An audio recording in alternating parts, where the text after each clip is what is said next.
स्वस्थ रहें, सुरक्षित रहें। बहुत बहुत धन्यवाद। नमस्कार।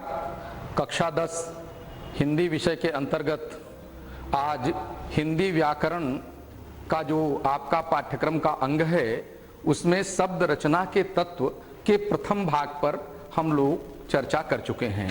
आज शब्द रचना के तत्व के भाग 2 को लेकर मैं आपके समक्ष डॉक्टर प्रभाकर त्रिपाठी, राजकीय इंटर कॉलेज प्रयागराज प्रस्तुत हूँ। भाग 2 के प्रकरण में आप देखें, आपने भाग 1 को देखा होगा तो उसके साथ संपूर्ण पाठ्यक्रम मैंने आपको बताया था। उपसर्ग, प्रत्यय, समास, तत्सम शब्द और पर्यायवाची। इसमें उपसर्ग और प्रत्यय को हम लोगों ने प्रथम भाग में पढ़ लिया है, समझ लिया है। आज भाग 2 में हम लोग पढ़ेंगे समास, तत्सम शब्द और पर्यायवाची। आइए अब यह जाने कि आखिर समास क्या है, समास को हम कैसे समझें। आप देखें समास को यदि हम शब्द के क्रम में समझना चाहें तो इसका अभिप्राय यह है किसी दो पद को संक्षिप्त करना, यानी दो शब्दों को एक करके उनका संक्षिप्तीकरण कर देना ही समास है, लघु रूप दे देना ही समास है। हम इस प्रकार भी कह सकते हैं कि सम सनम यानी सम धन असनम। सम का अर्थ है संक्षेपण और असनम का अर्थ है कथनम, तो संक्षेपण और कथनम मिलकर हो जाता है समासः। यानी समास क्या है? बहुनाम पदानाम मिलित्वा एक पद भवनम समासः। कई पदों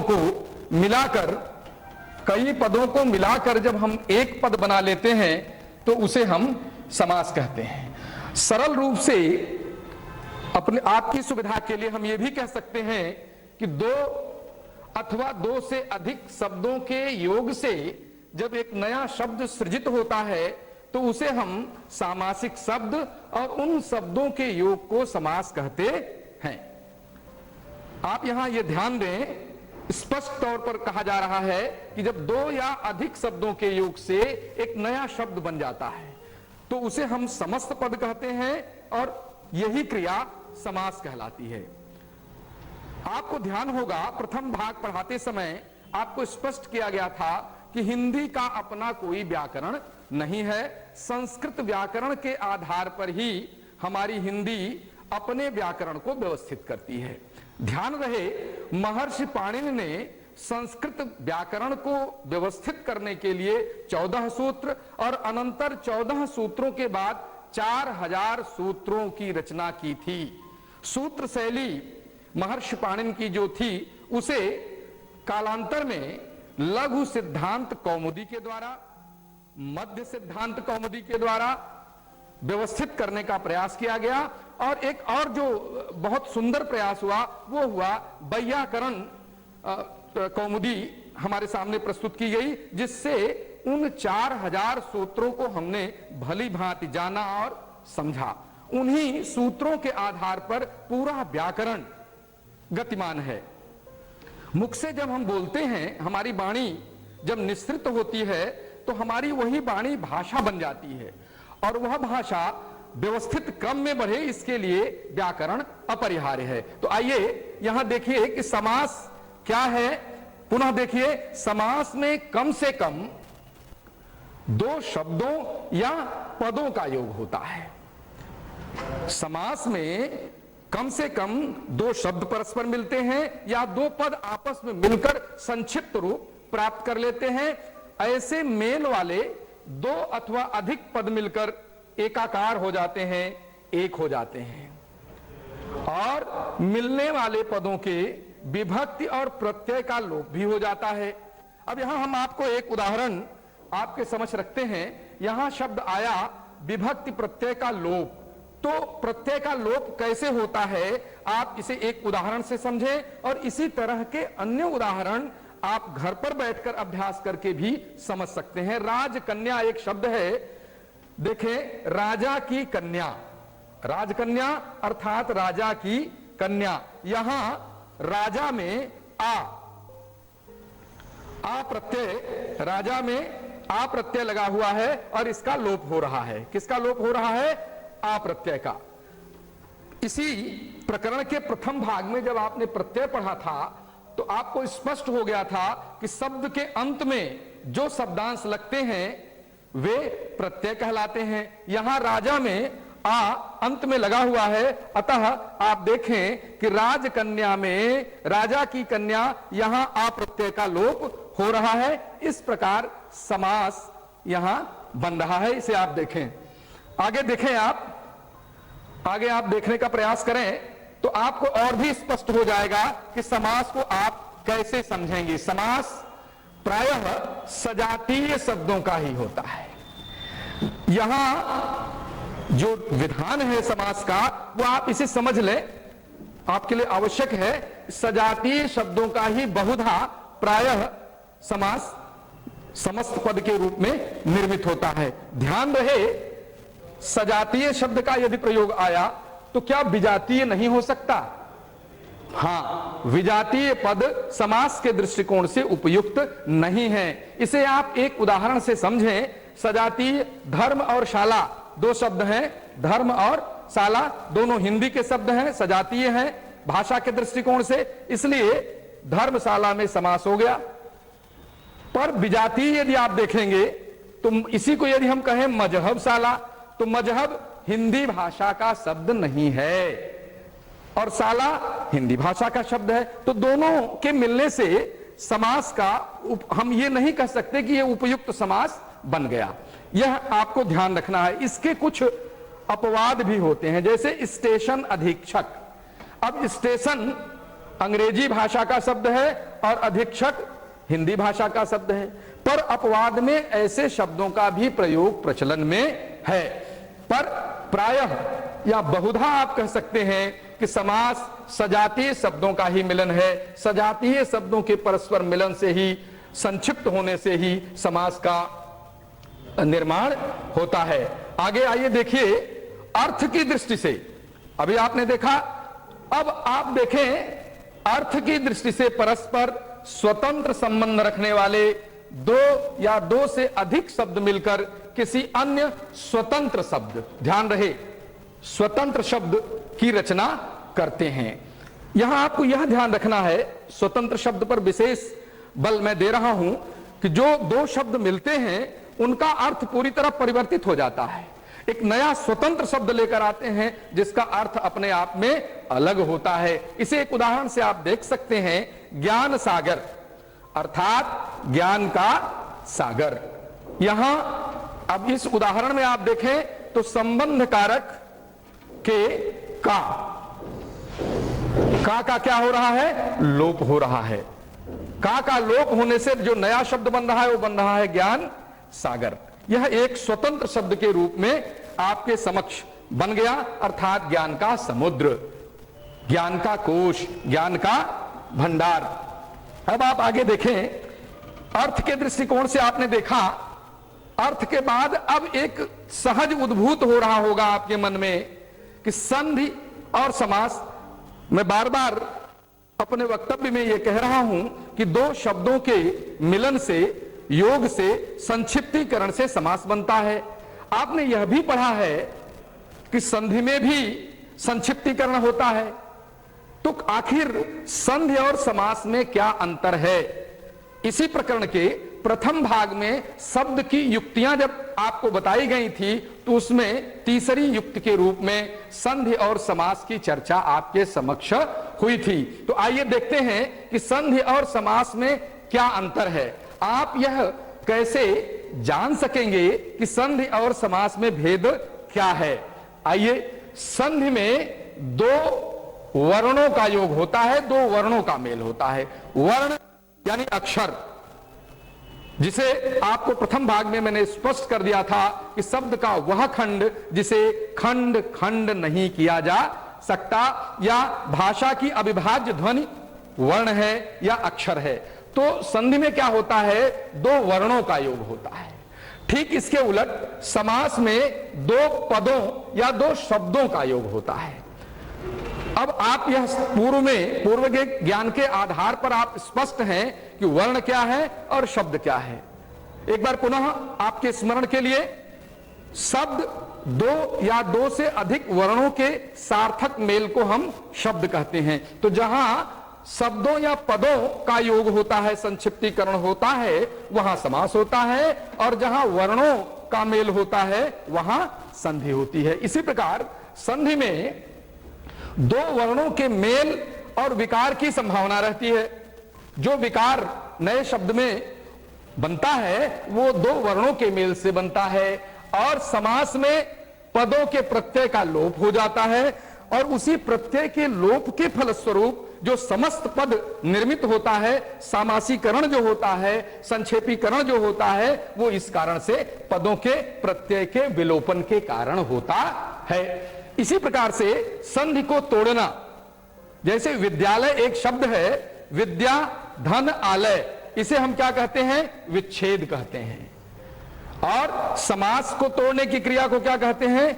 विग्रह कहते हैं। संधि वर्णों का मिलन है और समास शब्दों का मिलन है। अति संक्षिप्त रूप में आप जाने तो संधि वर्णों का मिलन है और समास शब्दों का मिलन है। जैसे मैंने उदाहरण दिया विद्यालय का, दूसरा उदाहरण देव और आलय को मिला दें तो शब्द बनता है देवालय। अब यहां देखिए, देव में अ और आ में अ मिलकर बड़ा आ बन रहे हैं, या अ और बड़ा आ मिलकर आ बन रहे हैं। संधि के नियमों के अनुसार दीर्घ संधि होती है, जिसका सूत्र होता है अकह सवर्णे दीर्घः। तदनुसार यहां दीर्घ संधि आपको दृष्टिगोचर हो रही है। इधर आइए, समास की ओर जब हम आते हैं तो माता और पिता, यहां और का लोप होकर समस्त पद बन रहा है माता पिता। अब आप देखें, माता पिता और देवालय, यहां वर्णों का मेल हुआ और यहां दो शब्दों का मेल हुआ। तो ये संधि और समास के प्रमुख अंतर हैं, जिससे आप ये जान सकेंगे कि संधि और समास परस्पर कैसे भेद रखते हैं। अब समास के भेद, यहां आपको विशेष रूप से ध्यान देना है। हिंदी में समास मुख्यतः 4 प्रकार के होते हैं। कहीं कहीं पुस्तकों में आपको यह लिखा मिलेगा कि समास हिंदी में 6 प्रकार के होते हैं। यहां आपको भ्रम की आवश्यकता में जाने की स्थिति नहीं होनी चाहिए। आप भ्रम की स्थिति में न जाएं। आप देखें कि समास के मुख्यतः 4 भेद होते हैं। पहला अव्ययी भाव, दूसरा तत्पुरुष, तीसरा द्वंद्व और चौथा बहुव्रीहि समास। तत्पुरुष के अंतर्गत 2 समास और होते हैं, जिन्हें हम कर्मधारय समास और द्विगु समास कहते हैं। जहां आपको पुस्तकों में समास 6 लिखे हुए मिलेंगे, वहां इन 4 के साथ ये 2 और मिलेंगे, कर्मधारय और द्विगु समास। तो आपको भ्रमित होने की आवश्यकता नहीं है। कहीं कहीं आपके अध्ययन के समय इन समासों के उपभेद भी आपको पढ़ने को मिलेंगे, जो 15 होते हैं। वहां भी आपको जाने की आवश्यकता नहीं है, क्योंकि आपके पाठ्यक्रम के सापेक्ष जो आपके लिए अध्ययन अपेक्षित है, उन उपभेदों से उसका कोई अभिप्राय नहीं है। तो अब आप देखें, समास के भेद मुख्य 4 होते हैं और तत्पुरुष समास के 2 और भेद होते हैं, जिन्हें हम कर्मधारय और द्विगु कहते हैं। अब आइए आप अपने पाठ्यक्रम को देखिए।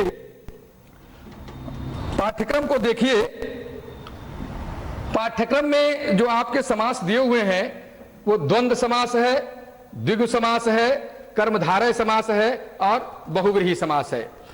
यहां आपको एक चीज और अभीष्ट है बता देना, द्वंद्व लिखा हुआ है, यह कंप्यूटर टाइपिंग में इसी प्रकार लिखा जाता है। इसके फॉन्ट के कारण ऐसा है। बाकी आप जो पुस्तकों में लिखा देखेंगे द्वंद्व को और द्विगु को, वो आप आसानी से समझ सकेंगे। इसे हम आपको यहां लिखकर भी बता देते हैं। जो आपको पुस्तकों में द्वंद्व मिलेगा लिखा हुआ, वो इस प्रकार मिलेगा।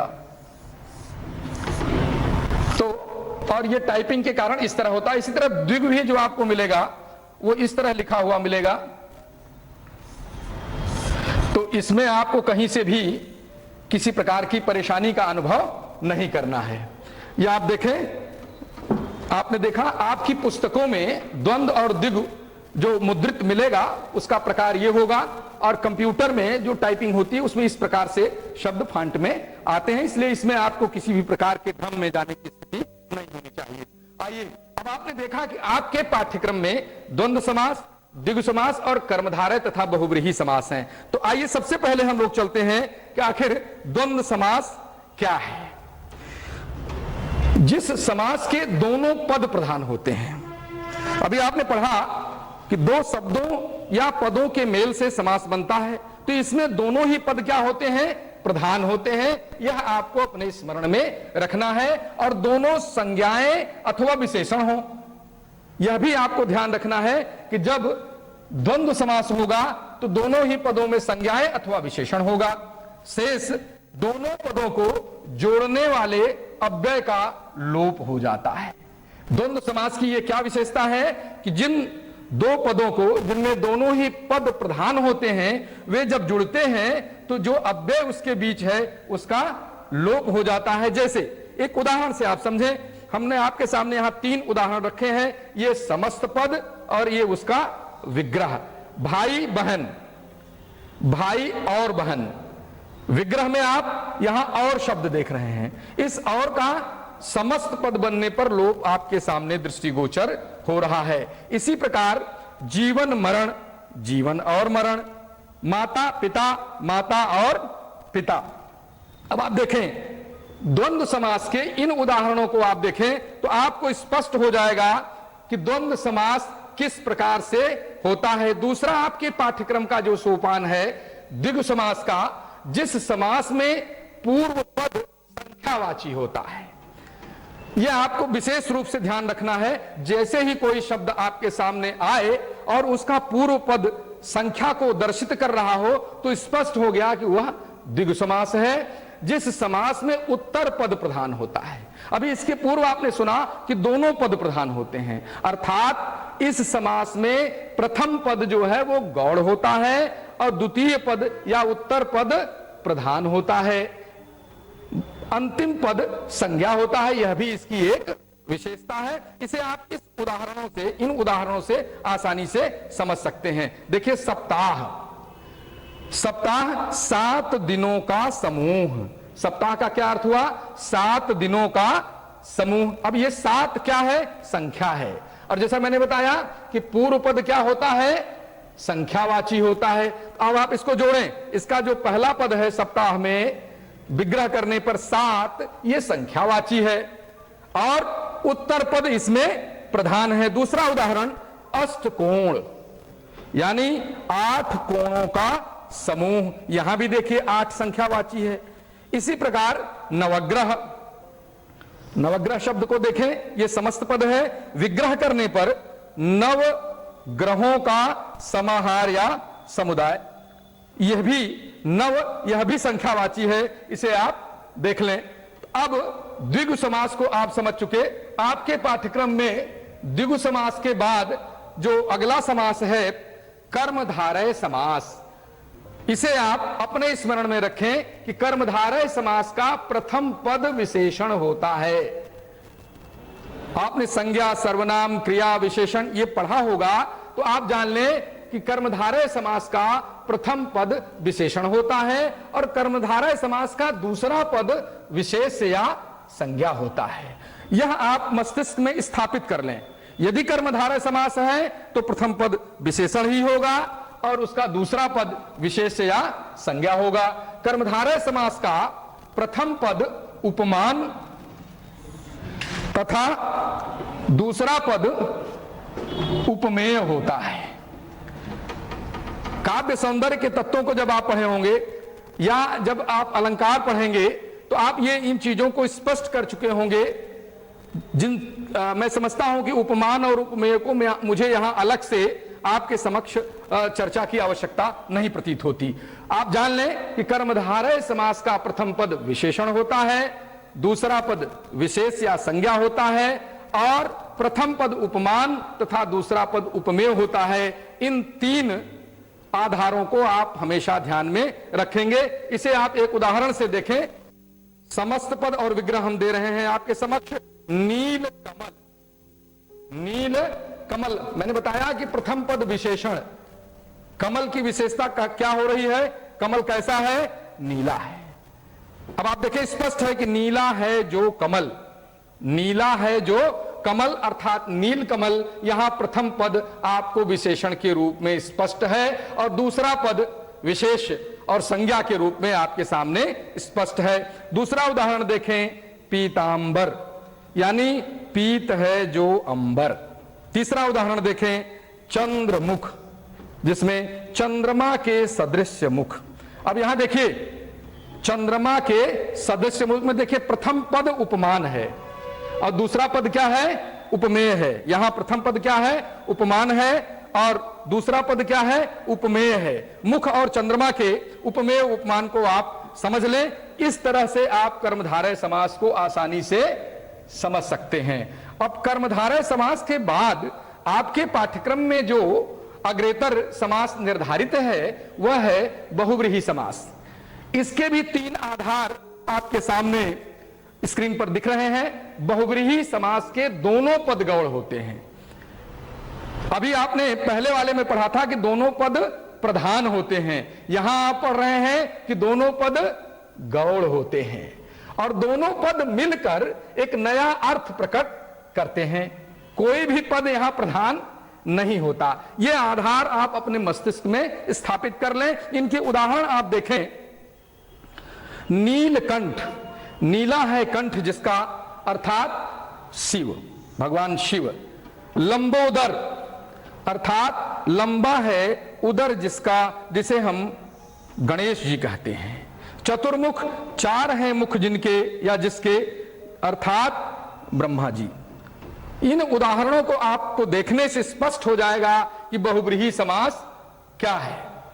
अब इन समासों के आधार पर आप देखें तो आपको कुछ अभ्यास आपके समक्ष हम रख रहे हैं।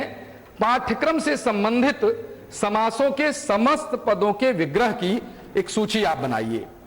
जो आपके पाठ्यक्रम के समास हमने बताए, इनसे संबंधित समस्त पदों को एक तरफ और उत्तर पुस्तिका में दूसरी तरफ उसका विग्रह लिखें और आगे समास का नाम लिखें, तो आपका ज्ञानवर्धन होगा और समास के संबंध में आपकी धारणा, आपका ज्ञान स्पष्ट हो सकेगा। आइए अब इस प्रकरण में जो दूसरा सोपान है वो है तत्सम शब्द, यानी तत् धन सब सम बराबर तत्सम, यानी उसके समान। यहां उसके का अर्थ जो अभिप्राय है, जो अभिप्रेत है, वो संस्कृत से है। इसे आप इस प्रकार से देखें, जो शब्द संस्कृत भाषा से हिंदी में आए हैं और ज्यों के त्यों प्रयुक्त होते हैं उन्हें हम क्या कहते हैं, तत्सम शब्द कहते हैं। और संस्कृत के वे शब्द जो हिंदी में यथावत ले लिए गए हैं, जैसे अमूल्य, अद्य, इक्षु, ओष्ठ, काक, दुर्वा और वाटिका, ये क्या है, ये संस्कृत के शब्द हैं, हिंदी में ज्यों के त्यों प्रयोग में लाए जाते हैं, इसलिए इन्हें हम क्या कहते हैं, तत्सम शब्द। अब तत्सम शब्द को समझने के लिए आवश्यक है कि आप तद्भव शब्दों को जानें। देखिए आगे देखिए, आप तद्भव शब्दों को समझने के लिए तद्भव को यदि हम तोड़ें तो तत् धन भव, तद्भव यानी उससे उत्पन्न। किससे उत्पन्न, संस्कृत से उत्पन्न। किस प्रकार उत्पन्न, वे शब्द जो संस्कृत में कुछ रूप परिवर्तन के साथ हिंदी में आ गए हैं, उससे जो उद्भूत हुए, वे रूप परिवर्तन के साथ उद्भूत हुए, तो उन्हें हम तद्भव शब्द कहते हैं। संस्कृत से उत्पन्न या विकसित, परिवर्तित होते हुए हिंदी में आए हैं, वे ज्यों के त्यों नहीं हैं। यदि ज्यों के त्यों होंगे तो वे तत्सम शब्द कहे जाएंगे और कतिपय परिवर्तनों के साथ रूप स्वरूप परिवर्तन लेकर आएंगे, अपभ्रंश के साथ आएंगे, अपभ्रंश के बाद की श्रेणी से आएंगे, तो उन्हें हम तद्भव कहेंगे। जैसे अमोल, आज, ईख, ओठ, कौवा, दूब और बाग। ठीक जो शब्द ये तद्भव के रूप में लिखे हुए हैं, ऊपर जब हम आपको तत्सम पढ़ा रहे थे तो इन्हीं शब्दों के तत्सम शब्द ऊपर लिखे हुए हैं, जिसे आप आसानी से समझ सकें। प्रश्न अभ्यास में अगर तद्भव शब्दों में हम आए तो हिंदी वर्णमाला के वर्णों जो अक्षर हैं उनसे प्रारंभ होने वाले 5 तद्भव शब्दों से तत्सम शब्दों की माला या आप सूची बनाएं। हिंदी वर्णमाला के जो आपके अक्षर हैं उनसे यदि आप 5-5 शब्द बना लेंगे तो तत्सम शब्दों पर और तद्भव शब्दों पर आपका अभ्यास हो जाएगा। आपके पाठ्यक्रम में इस भाग 2 में जो अगला प्रस्तर है, सोपान है, वो है पर्यायवाची शब्द। समान अर्थ रखने वाले शब्द परस्पर पर्यायवाची शब्द कहलाते हैं या कहे जाते हैं। ध्यान रहे, समान अर्थ से क्या अभिप्राय है? समानार्थी जो एक शब्द आपके समक्ष है उसी के समान अर्थ रखने वाला जो दूसरा शब्द है उसे हम पर्याय या पर्यायवाची कहते हैं। अब यहां यह भी ध्यान रखना है कि जिन शब्दों का अर्थ एक जैसा होता है उसे पर्यायवाची शब्द तो हम कहते हैं, लेकिन ध्यान रहे कि एक शब्द का जो पर्यायवाची है उसके प्रयोग की विधि एक समान नहीं हो सकती। वहां उचित और अनुचित का, किम युक्तम किम अयुक्तम का भेद आपको अपने विवेक और ज्ञान के आधार पर करना होता है। पर्यायवाची शब्दों को हम प्रतिशब्द भी कहते हैं। पर्यायवाची शब्दों को हम प्रतिशब्द के नाम से भी जानते हैं। यहां आपको जो ध्यान रखना है, आपके लिए यह ध्यान रखने योग्य है, अर्थात यह महत्वपूर्ण है। पर्यायवाची के संबंध में यह महत्वपूर्ण बात है, वो यह है कि पर्यायवाची शब्दों में अर्थ की समानता होते हुए भी इनके प्रयोग एक तरह के नहीं है।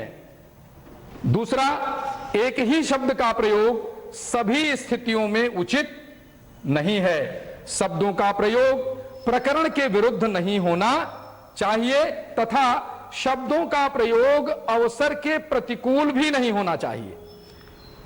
इसे आप एक उदाहरण से समझ सकते हैं। चीर हरण, जैसे द्रौपदी के चीर हरण की बात आती है तो यदि हम वहां शब्द प्रयोग करें कपड़ा हरण तो ये उपयुक्त नहीं है। इसी प्रकार जैसे गंगा जल, फिर हम कहें गंगा पानी, यह भी उपयुक्त नहीं है, यद्यपि समानार्थी है। इसी प्रकार जैसे सूर्य को हम रवि, भानु, भास्कर, दिनकर, दिवाकर, अरुण, तो प्रातःकालीन सूर्य के लिए यदि हम प्रयोग करें तो अरुण शब्द ज्यादा उपयुक्त है।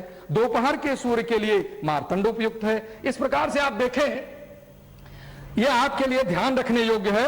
और अब आप स्वमूल्यांकन जो करेंगे, आपके लिए कुछ शब्दों की सूची हमने यहां दी है, इनसे आप 4-4 पर्यायवाची घर पर बैठकर बनाएंगे। गौ, आकाश, माता, पिता, आप ये सूची देख लें।